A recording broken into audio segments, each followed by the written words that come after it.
தீபாவளி ஸ்பெஷலில் இனிப்பு சோமாஸ் எப்படி செய்யலாம் அப்படிங்கிறத இந்த வீடியோவில் பார்க்கலாம்.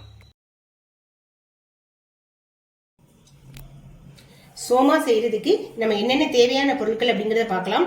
அதுக்கு நான் பார்த்தீங்கன்னா வறுத்த பாசிப்பருப்பு மாவு இந்த டம்ளரில் 1 டம்ளர் எடுத்து வச்சிருக்கேன்.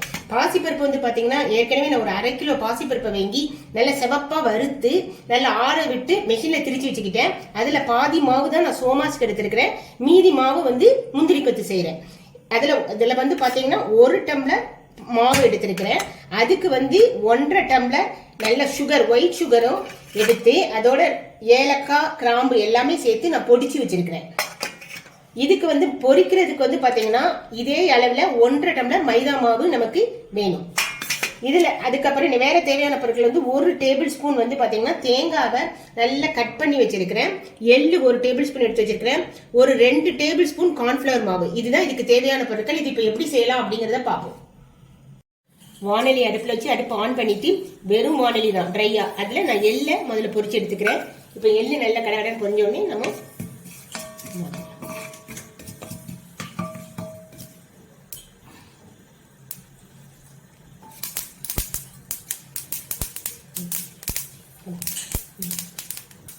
எள்ளு பொரிய ஆரம்பிச்சு இப்போ வேற ஒரு பாத்திரத்தில் மாற்றிடலாம்.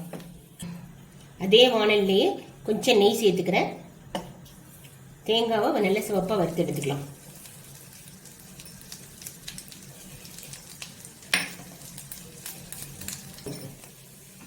தேங்காய் நல்லா செவந்துச்சு. இப்போ அடுப்பு ஆஃப் பண்ணிட்டு இதை வேற ஒரு கிணத்துக்கு மாற்றிடலாம்.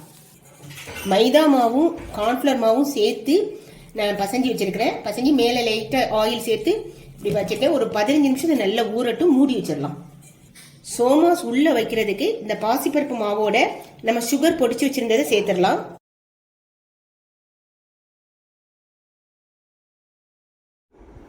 வறுத்த தேங்காய் அதை சேர்த்துடலாம். வறுத்த எள்ளு அதையும் சேர்த்து எல்லாமே சேர்த்து நல்லா மிக்ஸ் பண்ணிடலாம்.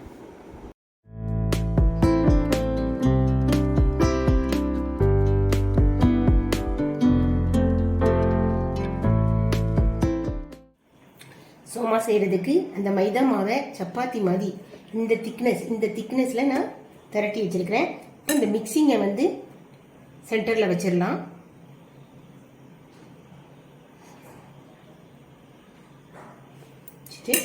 நம்ம இதை இப்போ ஒட்டி எடுத்துடலாம்.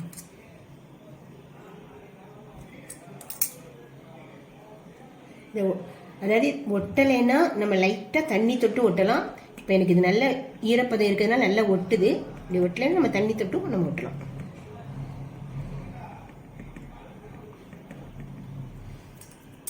இந்த சோமாஸ் கரண்டியில் நான் கட் பண்ணிக்கிறேன்.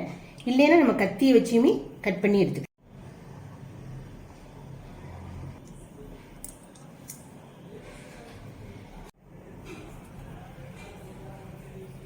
சோமாஸ் பொரிக்கிறதுக்கு வானொலி அடுப்பில் வச்சு எண்ணெய் ஊற்றிருக்கிறேன். எண்ணெய் இப்போ நல்லா காஞ்சிச்சு. பார்த்தீங்கன்னா சோமாஸ் இதே மாதிரி நான் பிளேட்டில் செஞ்சு வச்சிருக்கிறேன். இப்போ நம்ம பொரிச்சு எடுத்துடலாம். எண்ணெய் நல்லா காஞ்சிச்சு, இப்போ பொரிக்கலாம்.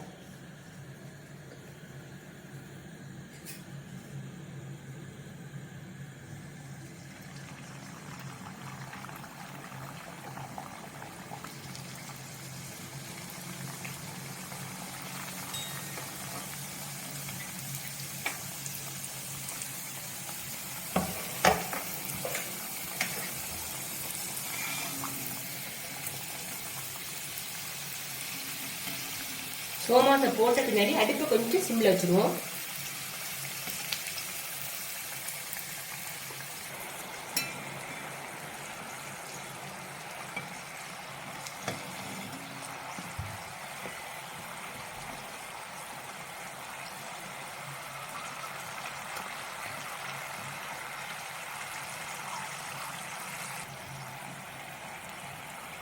இப்போ நல்ல ஒரு பொன்னிறமாக வந்துச்சு. இந்த சலசலப்பும் கொஞ்சம் அடங்கிச்சு. இந்த சமயத்தில் நம்ம இதை எடுத்துடலாம். இப்போ மீதி இருக்கிறதையும் நம்ம பொரிச்சு எடுத்துடலாம். நல்ல ஒரு கிறிஸ்பியான ஸ்வீட் சோமாஸ் ரெடி ஆயிடுச்சு. நீங்களும் இதே அளவில் செஞ்சு பார்த்து உங்கள் ஃபீட்பேக் எங்களுக்கு தெரிவிங்க. இந்த ரெசிபி பிடிச்சிருந்தா ஒரு லைக் கொடுத்து ஷேர் அண்ட் சப்ஸ்கிரைப் பண்ணுங்கள். தேங்க்யூ.